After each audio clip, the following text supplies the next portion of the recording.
Olá a todos, tudo bem com vocês? Bem, esse vídeo aqui é uma discussão a respeito de alguns temas, né, de alguns assuntos que envolvem, né, o aspecto geopolítico mundial, né. Então, é um vídeo que eu trato de algumas definições a respeito da geopolítica, que é uma área da geografia muito importante. Mas a ideia é trazer esse conceito de geopolítica aplicada na economia mundial.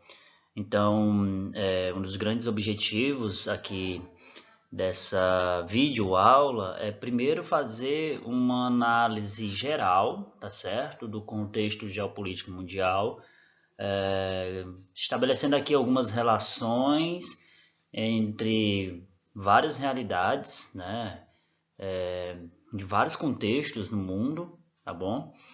Fazendo uma interpretação holística da realidade, uma interpretação completa, né? E trazer aqui alguns pensamentos, alguns questionamentos, algumas ponderações. Eu acredito que seja importante, né? Para que a gente possa, primeiramente, repensar, né? Quais são os rumos da geopolítica nessa atual globalização econômica que nós estamos aqui, tá certo? Então, é necessário, primeiramente, a gente escrever, anotar no nosso caderno e fazer uma revisão do o que é essa economia, né, global, o que é essa globalização econômica, como é que ela se estrutura, quais são as principais características dela. São preceitos que nós temos que voltar, né? Nós temos que revisar, aliás, esses assuntos eles são primordiais, né? Eles devem vir antes dessa discussão geopolítica, né? Então, que economia é essa que está nos representando? Quais são as suas principais características, né? E como é que o mundo se organiza, tá certo? No aspecto primeiramente, primordialmente econômico, tá certo? Então aqui eu já aponto aqui como necessário fazer uma releitura sobre a economia mundial, tá certo? Sobre os principais aspectos da economia mundial que está ligado ao mercado externo, está ligado ao neoliberalismo, tá certo? Está ligado a um processo, né, de privatizações em massa. Os países eles passam por modelos, passam por agendas de constantes privatizações. O Brasil não está fora disso. O Brasil vem com essa proposta de privatizações desde a década de 80 e nós estamos cada vez mais mergulhados nessa tendência, né? E claro, existe um lado negativo, né? E também um lado positivo quando a gente fala dessa onda de privatizações, mas é necessário a gente entender as realidades, né? Tem alguns países que apresentam altos índices de desenvolvimento estando numa realidade de privatizações aceleradas, né? E eu aqui aponto principalmente as maiores zonas econômicas que estão lá no hemisfério setentrional do planeta, né? Claro que a gente tem que também trazer um contexto histórico que não pode ser deixado de lado, tá certo? Mas é necessário a gente fazer ponderações, tá certo? De realidades diferentes. No nosso contexto aqui no Brasil, nós observamos que essa agenda de privatizações, esse programas de privatizações vem fazendo com que o Estado ele se esconda das suas obrigações, tá certo? Obrigações que são primordiais, que estão lá na lei, que está na Constituição, né? Obrigações que o Estado deve garantir aos seus habitantes, mas claro que o modelo de privatização em um país subdesenvolvido como o Brasil, ele é perverso, ele não atende às urgências, às demandas da sociedade, e nós estamos aqui nos deparando com várias agressões ao público, agressões àquilo que é do povo, tirando leis, direitos, né, cada vez mais da nossa população. E aqui eu pontuo, e vocês aqui da sala poderão falar também, se expressar a respeito dessa privatização numa realidade subdesenvolvida, né? Que não é a mesma coisa das ondas de privatizações em um país desenvolvido, que já vem com um modelo de desenvolvimentismo, né, econômico, histórico, né, alinhado, certo? Estruturado, planejado, tá bom? Ao longo tempo, né? Então, eu já estou fazendo essa introdução aqui justamente para a gente entender que essa economia global que nos está circulando é uma economia aberta, né? Não dá para você dizer que um país ele é independente econômico, é um país que podemos dizer que não depende economicamente de ninguém, né? Existe sim uma dependência econômica que caracteriza bem essa atual globalização econômica, essa globalização que nós estamos inseridos, tá certo? Então, desde já, eu já começo aqui pontuando algumas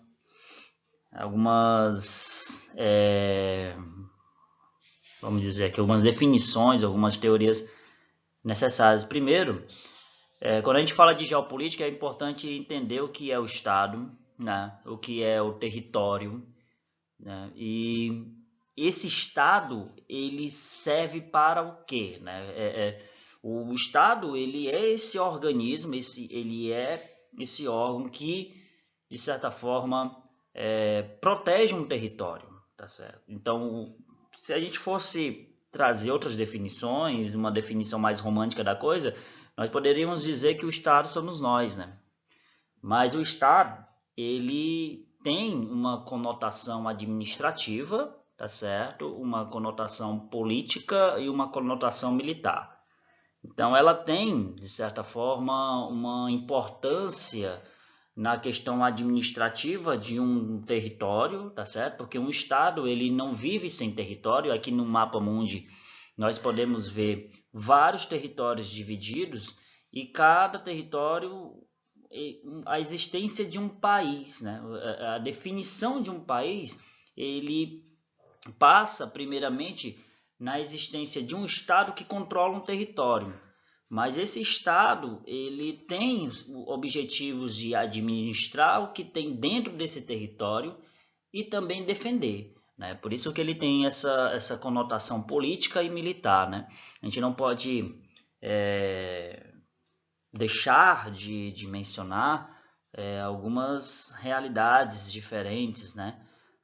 Por exemplo, estados criados aqui na América passam por processos históricos de estados criados na África, né? A África passa por uma divisão artificial, tá certo? Uma divisão de povos, uma divisão totalmente fora da realidade cultural, fora da realidade social, o que vai transformar a África com um grande barril de pólvora, né? Enquanto que a América vai ser colonizada, vai ser explorada e vai passar por muitos processos históricos de explorações em massa, né, do povo, né? Existe também um processo de negar aquilo que é do povo, propriamente tradicional do povo, né? A América do Norte já passa por uma colonização de povoamento, então nós temos processos históricos diferentes e construções de estados diferentes, né? Então não dá para a gente falar do modelo de globalização econômica inserida de forma igual no mundo, né? A globalização ela passa por essa perversidade porque ela não se insere de forma homogênea. A globalização, os atores do mundo, eles participam de forma diferenciada dessa globalização e aqui nos traz a ideia de perversidade. Porque essa participação, como ela é diferenciada, ela de certa forma, nos traz a compreensão de que alguns países vão se beneficiar dos outros, né?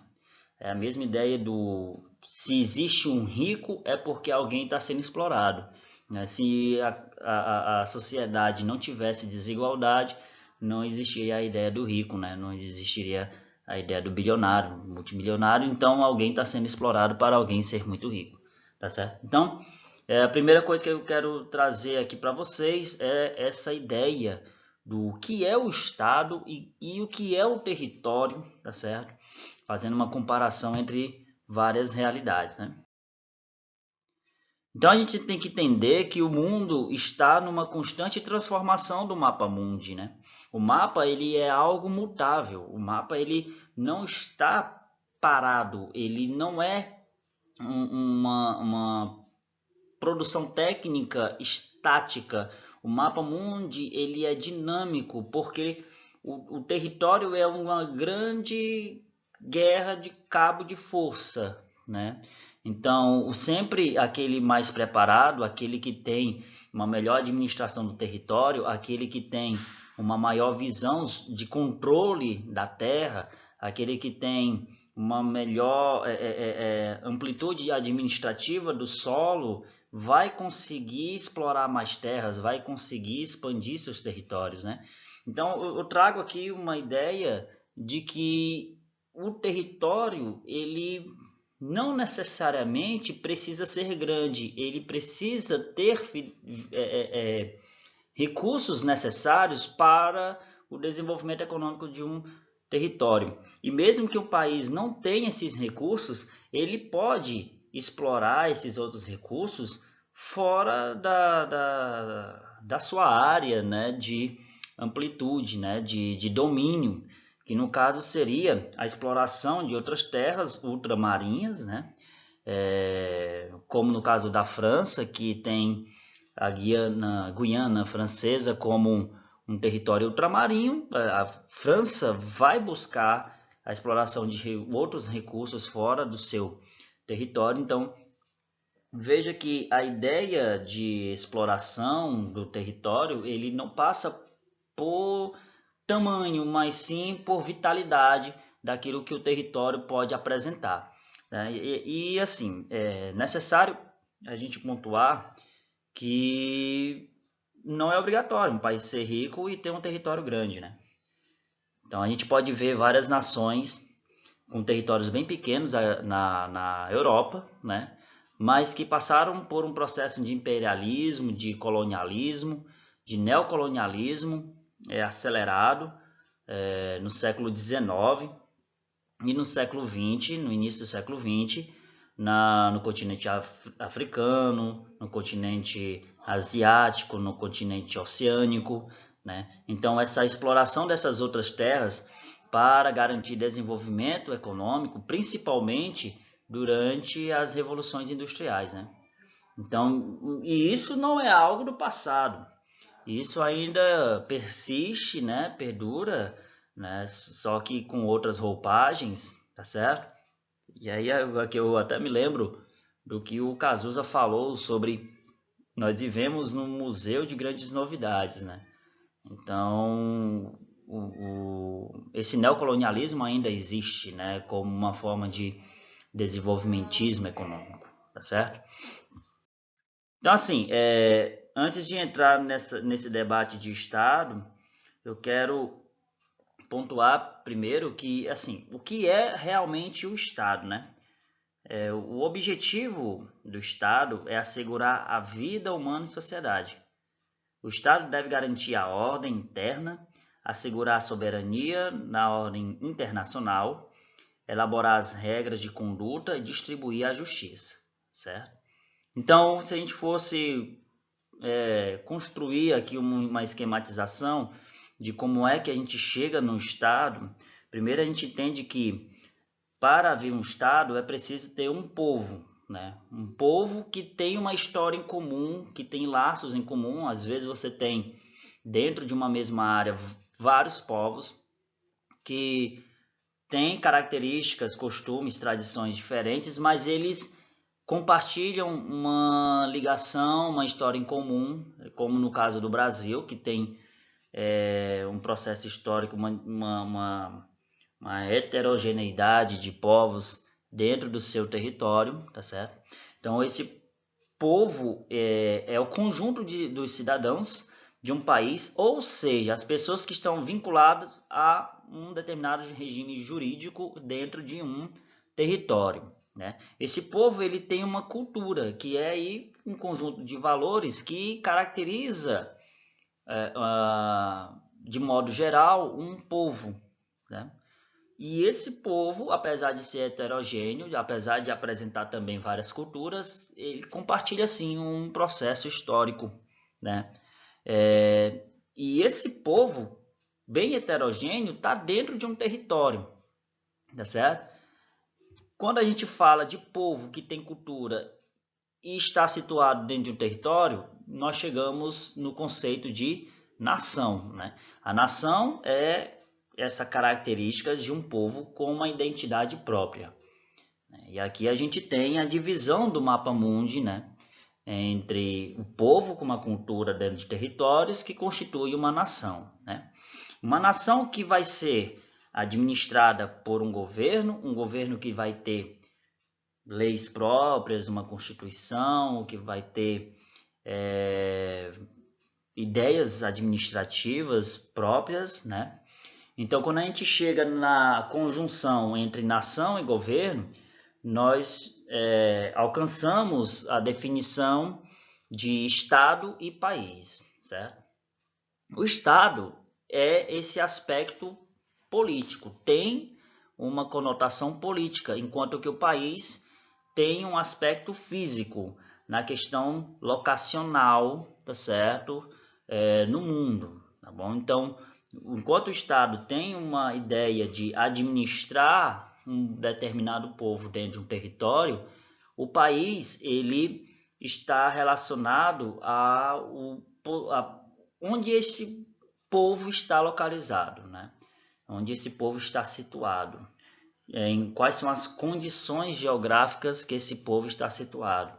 E claro, as condições geográficas elas são determinantes para falar sobre desenvolvimentismo, para falar sobre capacidade de crescer, desenvolver ou de subdesenvolver. Então, dependendo da situação geográfica, esse povo ele vai apresentar condições diferenciadas, né, de crescimento. E aí, juntando país e Estado, nós chegamos no conceito de Estado-nação.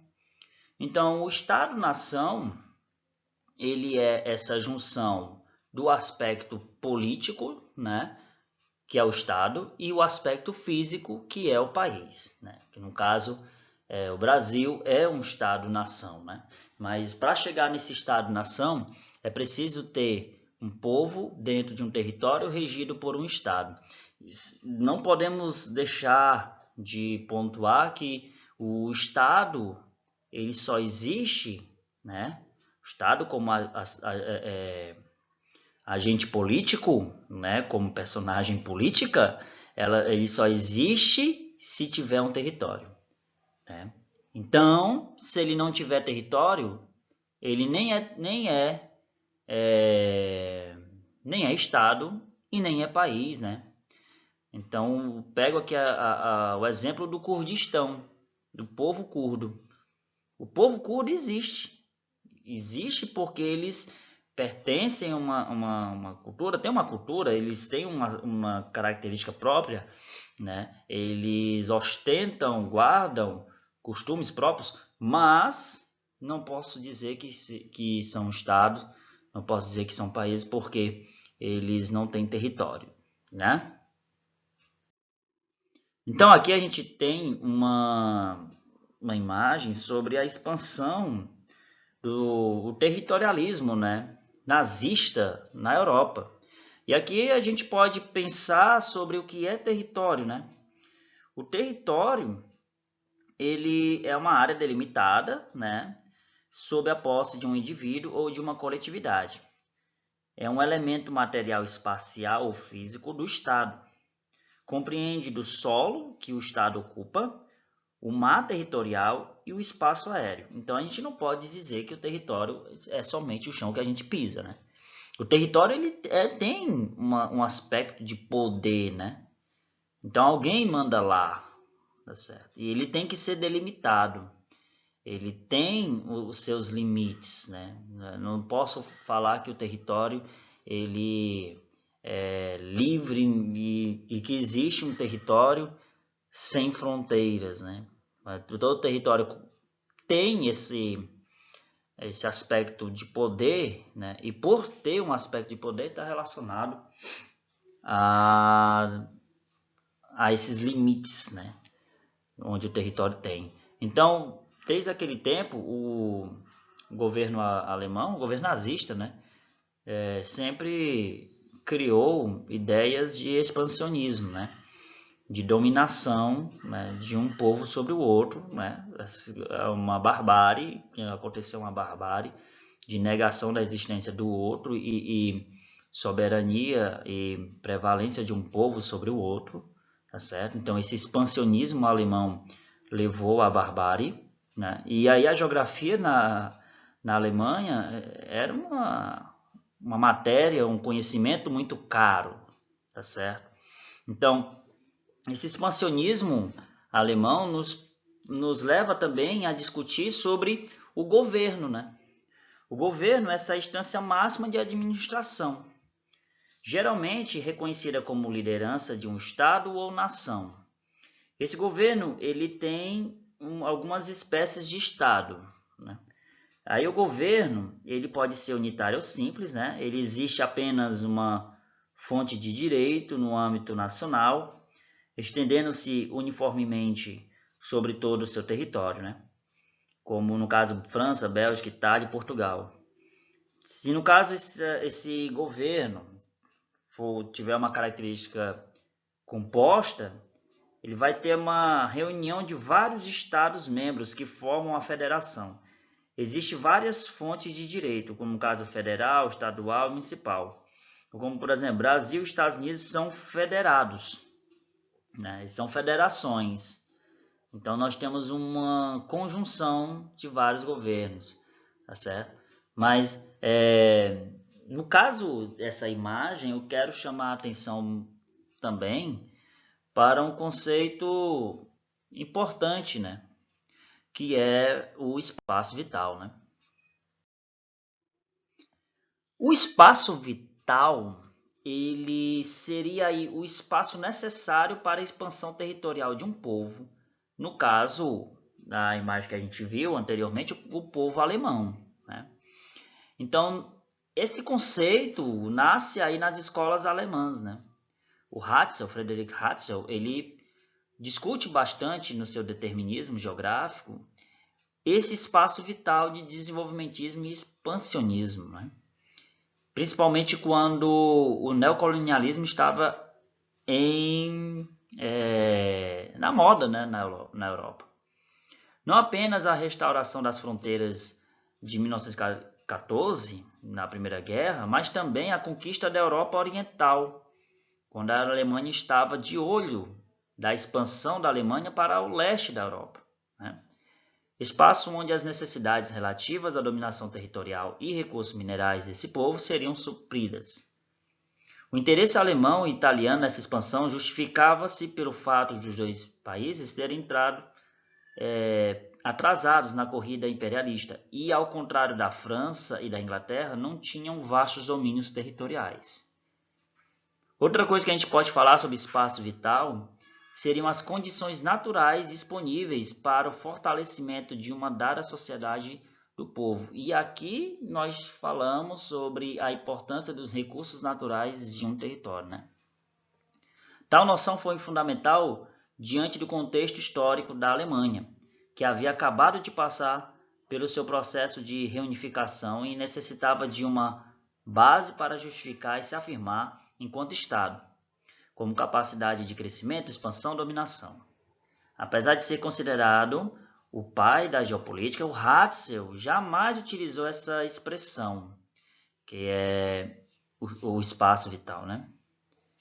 Mas é claro, aqui a gente pode falar sobre algumas condições naturais que favorecem o crescimento, que favorecem o desenvolvimento econômico de um país. Por exemplo, aqui eu tenho um mapa, tá certo, dos Estados Unidos, um mapa físico dos Estados Unidos, e aqui a gente pode relembrar sobre o processo de colonização dos ingleses na parte leste dos Estados Unidos, né?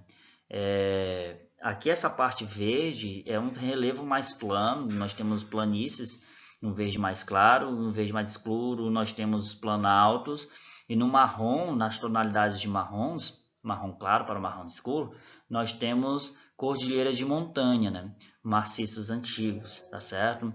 Elevação aí de cordilheira de montanha, algumas orogêneses, né?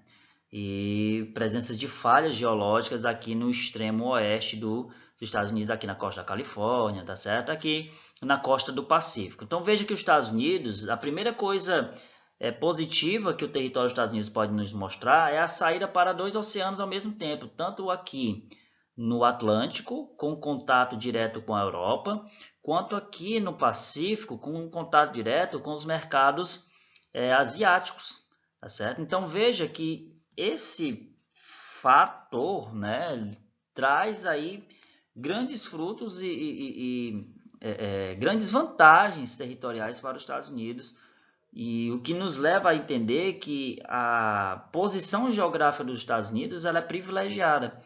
E isso vai fazer com que, olhando o mapa hipizométrico, o mapa de relevo geomorfológico dos Estados Unidos, nós podemos tirar inferências da facilidade de expansão, né, da colonização britânica, inglesa, do leste em direção ao oeste, tá certo? Onde você não tinha grandes barreiras naturais que dificultasse esse processo de expansionismo para o oeste, né? O oeste dos Estados Unidos. E aí aqui nós podemos entender que a geopolítica ela trata principalmente dessa condição natural que os países estão submetidos, né? O que vai interferir diretamente na economia desses países. E hoje os Estados Unidos ele apresenta grandes polos de desenvolvimento, como por exemplo, aqui nós temos algumas megalópolis, como por exemplo a megalópole Bowash, né? Entre Boston e Washington, aqui na região dos Grandes Lagos, Shipts, uma grande megalópole que junta aí Chicago e Pittsburgh, né? E aqui a megalópole San San, na costa da Califórnia, entre São Francisco e San Diego, né? Então, veja a importância, né, da localização geográfica, veja a condição natural que os Estados Unidos está submetido e o quanto isso privilegia o desenvolvimento territorial, o desenvolvimento econômico, né, do país. Então, as características naturais do país vão interferir no desenvolvimento econômico do país, né? Aqui, se a gente for ver o mapa epizométrico do Brasil, o mapa de relevo do Brasil, a gente vai ver uma condição diferenciada. Veja que essa parte leste do Brasil apresenta grandes elevações, como por exemplo mares de morros aqui no sudeste brasileiro, algumas elevações aqui no nordeste, tá certo? Aqui nós temos a Borborema também, com uma grande elevação. Então nós temos uma barreira natural que dificultou a colonização portuguesa, que é prioritariamente uma colonização que inicia, né, no litoral leste do Brasil, tá certo?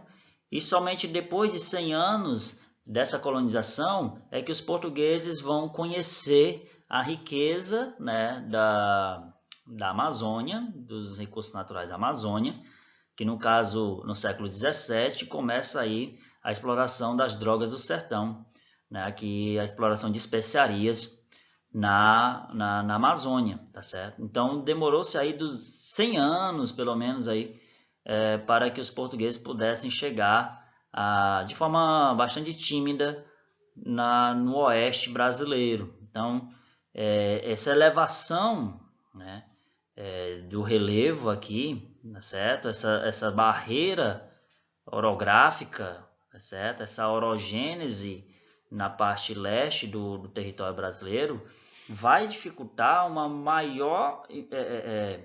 maior fluxo, né, de exploração territorial para o oeste, né? E isso vai trazer empecilhos de desenvolvimento, isso vai trazer problemas, né, para a questão do crescimento econômico, né?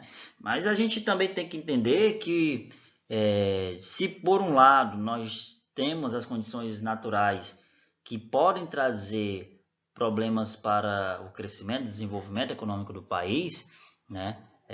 E isso está atrelado ao espaço vital, né?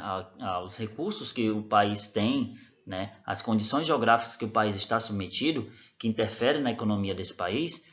As condições naturais, elas também podem se tornar defesa, né, do país. Então, o Brasil, a gente olhando aqui pelo mapa episométrico do Brasil, essa grande cordilheira de montanhas, né, esses planaltos, tá bom, em amarelo e em rosa nós temos as maiores elevações, tá bom? Dificulta, claro, a invasão territorial no Brasil. Então, o Brasil, hipoteticamente, se for invadido, se estiver submetido a uma guerra, se estiver em guerra, é um país extremamente complicado de invadir, tá certo? Por quê? Porque para você adentrar no território por terra fica muito complicado, né? Então você aqui tem uma barreira natural que acaba dificultando, né, a invasão, né, o domínio territorial do país. O Brasil é muito grande, o que faria com que o seu agressor tivesse que gastar muito dinheiro nessa invasão, tá bom? E, claro, é uma estratégia colocar a capital do país, a capital política, no centro do Brasil, né? Como uma forma, primeiro, de fugir das aglomerações, né, urbanas aqui no sul e sudeste, né, entre no eixão Rio de Janeiro e São Paulo, e colocar no centro do país uma área mais protegida e de difícil, vamos dizer assim, invasão em caso de guerra, em caso de conflito internacional com outro país. Então veja que se por um lado dificulta ao desenvolvimento econômico, por outro, né, traz alguns empecilhos para uma invasão, né, territorial em caso de guerra. Então veja que esse processo de expansão territorial, ele não é somente uma condição, né, física, né? Existe também um grande cabo de guerra, certo?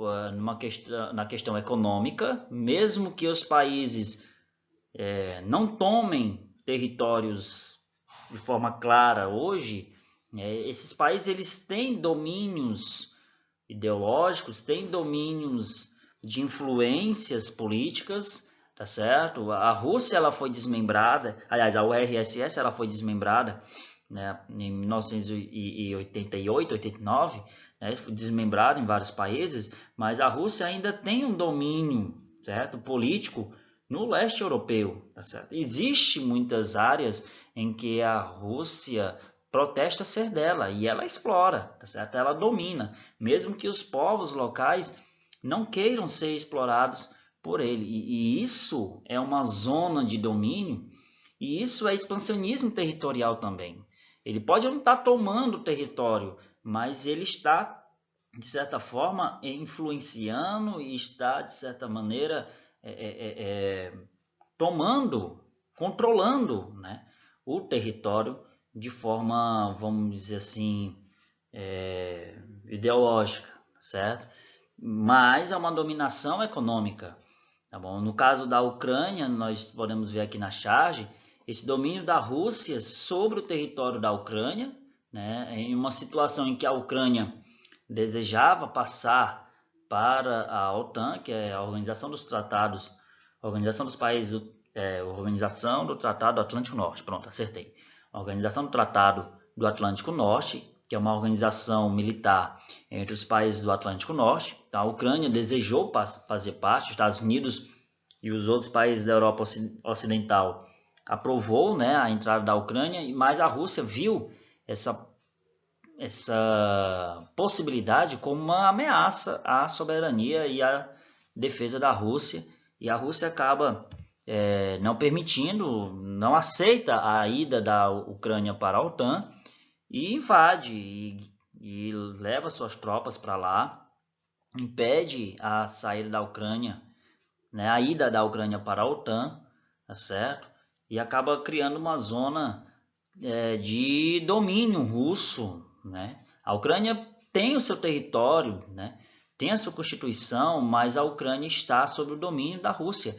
E isso é expansionismo, é um novo expansionismo, certo? Territorial, atual, nessa globalização econômica que nós estamos hoje. Que o interessa é o desenvolvimento econômico. Eu posso não ter o território para mim, mas eu tenho influência e tenho domínio e consigo tirar proveito econômico sobre outras terras, né? Em diferentes situações, né? Então, outra situação que nós podemos ver é essa disputa econômica entre Estados Unidos de um lado e China do outro, né?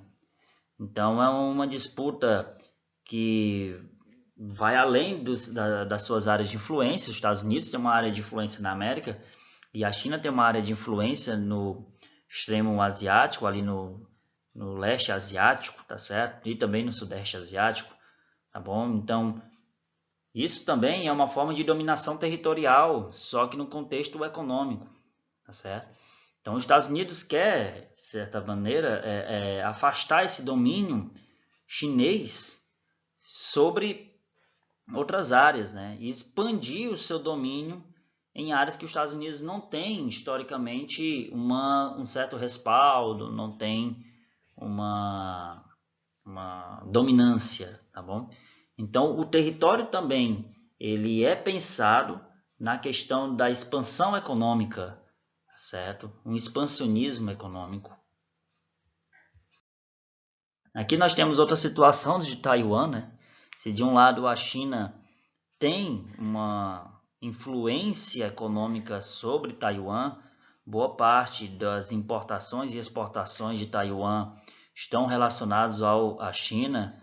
Os Estados Unidos ele tem essa ideia de estar presente em Taiwan, um país que tem altos índices de crescimento econômico, certo? Então, os Estados Unidos vê com bons olhos a exploração sobre Taiwan. É uma situação de controle, né, e de domínio territorial, tá certo? O que leva aos Estados Unidos a um desenvolvimento econômico. Então, o que os Estados Unidos pode ganhar com isso, né? Intervindo em políticas externas, como no caso de Taiwan, né? Intervindo em políticas externas em outras áreas no planeta, tá certo? É o seu expansionismo, né? É uma forma de imperialismo, é uma forma de dominação territorial, não de forma física, mas de forma simbólica no contexto econômico, tá certo? Então, no caso de Taiwan, e aí está rolando essa situação hoje, e gera um clima tenso, né, de conflito entre duas grandes potências mundiais, tá certo? Então, ninguém vai deixar barato, nem a China vai deixar Taiwan, que está ali no seu quintal, passar pelos Estados Unidos, nem os Estados Unidos vai querer perder essa oportunidade de ganhar, lucrar em cima de outros mercados prósperos, como Taiwan, que é um tigre asiático, que é uma zona de crescimento, que é uma das áreas que mais cresce no mundo, né? São zonas prósperas no mundo, certo? Então, os Estados Unidos vê com necessidade essa exploração sobre essas áreas. Aqui a gente tem outra situação, né, dos Estados Unidos ocupando várias áreas indefinidas. O Oriente Médio é uma área indefinida, o leste europeu é uma área indefinida. O leste europeu que é controlado, que hoje tem um bloco econômico controlado pela Rússia, que é a CEI, que é a Comunidade dos Estados Independentes, tá certo? Mas a China também é indefinido. eles não participam dessa globalização econômica, por isso que eles são indefinidos, não tem vamos dizer, um controle mundial sobre essas áreas. Então os Estados Unidos está ali, né, tentando ter um controle sobre o Oriente Médio. Muitas vezes há insucessos, como no caso da saída das tropas norte-americanas do Afeganistão. Os Estados Unidos acabam abandonando o Afeganistão e o Talibã ocupa o espaço deixado pelos Estados Unidos.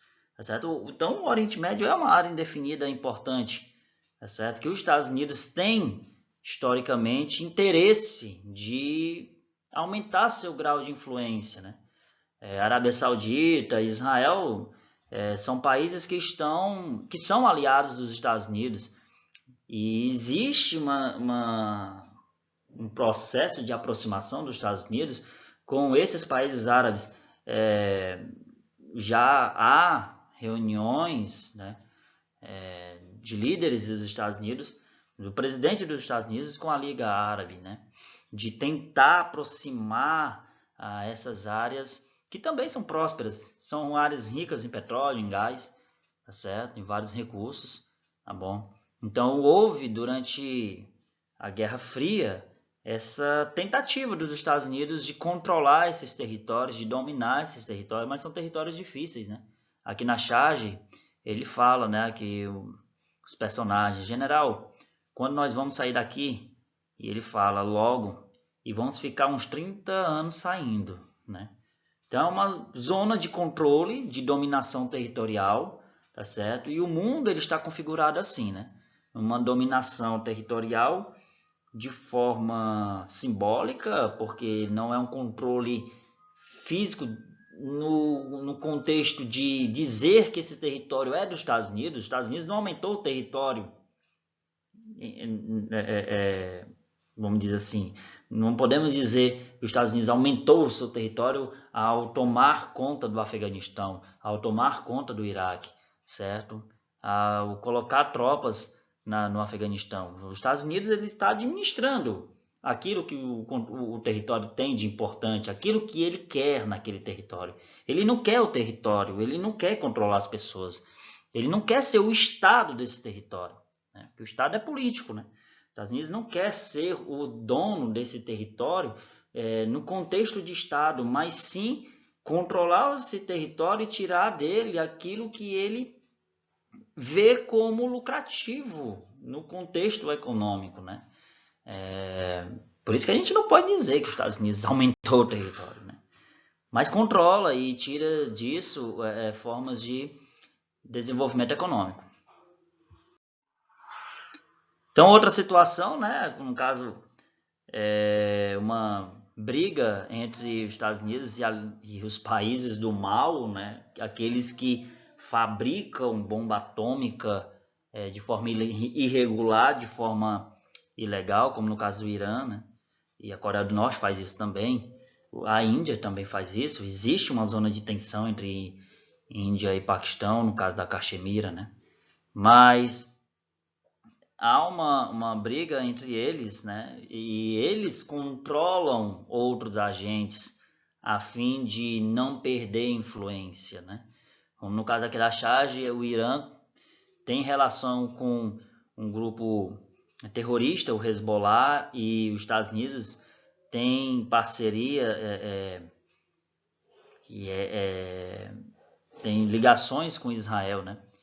Então, entre Israel e Hezbollah existe um conflito diário, né, de controle de território, tá certo? Um território que um dia foi da Palestina e agora Israel tomou praticamente tudo, né? E o Hezbollah tenta ali restabelecer o território para eles, né? E claro, o Hezbollah conseguindo aquilo que ele pode ganhar passa para o Irã, tá certo? Então, são agentes que estão se articulando, tá certo? Em prol de outros interesses, e aqui nós vemos como a geopolítica ela é complexa. É importante a gente entender que existe graus de interesses, né? E agentes que estão em constante parcerias a fim de ganhar alguma coisa com isso, com essas parcerias, como no caso do Irã e Hezbollah, Estados Unidos e Israel. Mas tudo passa por um controle de terra, por um controle de influência, né? Por uma ideia de exploração econômica. Então aqui, pessoal, eu trago algumas definições importantes para a gente, né? Sobre fronteira, divisa e limite. Eu acho necessário a gente diferenciar isso, até para a gente poder compreender melhor os textos que nós vamos ler, os debates que nós vamos ter, né? Então, a fronteira está relacionado à divisão entre países, a divisa é entre estados e os limites é entre municípios, né? Então, veja que nós estamos em umas escalas, né? Do macro para o micro. Então, a gente não pode confundir as fronteiras com limites, porque enquanto que a fronteira tem uma espacialização maior, né? Ele é no macro, então a escala é menor. E o limite, ele tem uma espacialização menor, então ele está no micro, tá certo? Então a escala é maior, a escala cartográfica é maior, tá certo? Então é importante a gente fazer essas ponderações. Escala aqui é importante a gente dividir, né? A escala, ela é o recurso necessário para fazer a leitura do mapa, para fazer a leitura cartográfica, né? Então, é só uma forma da gente separar essas definições. Então, veja aqui nós temos um exemplo, né? Entre dois países A e B, dois países hipotéticos. E aqui nós temos a definição de limite e fronteira, pegando esse exemplo aí, né? Então, quando a gente fala de fronteira, estamos nos referindo a uma faixa de terra que se estende ao longo dos limites de um país, certo? Agora, as fronteiras, elas podem ser terrestres, que são aquelas localizadas ao longo dos limites que separam dois países, ou marítimas, que são aquelas que estão localizadas ao longo dos limites que separam o território de um país com as águas oceânicas. Então, as fronteiras elas podem ter uma extensão territorial maior, né? Uma área maior, tá certo? Enquanto que o limite ele é mais, vamos dizer, específico, tá bom? Ele tem uma divisão mais específica. Veja que no Brasil, quando a gente fala de fronteira, a gente não fala só de terra, a gente fala também de fronteira marítima. E claro, nós temos aqui as zonas exclusivas, as zonas econômicas exclusivas de exploração marítima do Brasil, né? Aqui na parte oceânica, e temos a parte azul mais escuro, que é a plataforma continental, a área além das 200 milhas. Então, nós temos um território marítimo muito importante, a Amazônia Azul, né, que abriga um bioma marinho muito importante para o desenvolvimento econômico do país. Então, a fronteira marítima, o território marítimo de um país, ele é um recurso, ele é um elemento importantíssimo para o desenvolvimento econômico, porque no alto mar que nós podemos extrair petróleo, gás, né, tirar vários recursos minerais, biogênicos, né, sedimentares, geológicos, então, e etc. Né? Então, assim, o expansionismo, né, marítimo, ele não é coisa só dos séculos passados, né? Então, o fluxo comercial, de trocas comerciais, ele se dá pelos mares, certo? Então, ter o controle de um mar, né? Ter o controle de um grande território marítimo é sim ter consigo um aspecto econômico importante, né? Para o desenvolvimento econômico. Aqui a gente pode ver duas realidades, né? Aqui nesse mapa mais ao lado nós temos uma fronteira em marrom, tá certo? Do país, tanto na parte marítima, tá bom? Quanto na parte continental, tá certo? E aqui nós temos as fronteiras e uma linha bem branquinha, bem quase imperceptível, né? Que é o limite. E aqui nós temos as fronteiras, né, do Programa de Desenvolvimento da Faixa de Fronteiras do país, tá certo? Onde nós temos as cidades chamadas cidades gêmeas. Aqui não vamos discutir sobre isso, mas eu só quero que vocês percebam essa espacialização das nossas fronteiras, né? As linhas de fronteiras e as faixas de fronteiras do país, tá certo?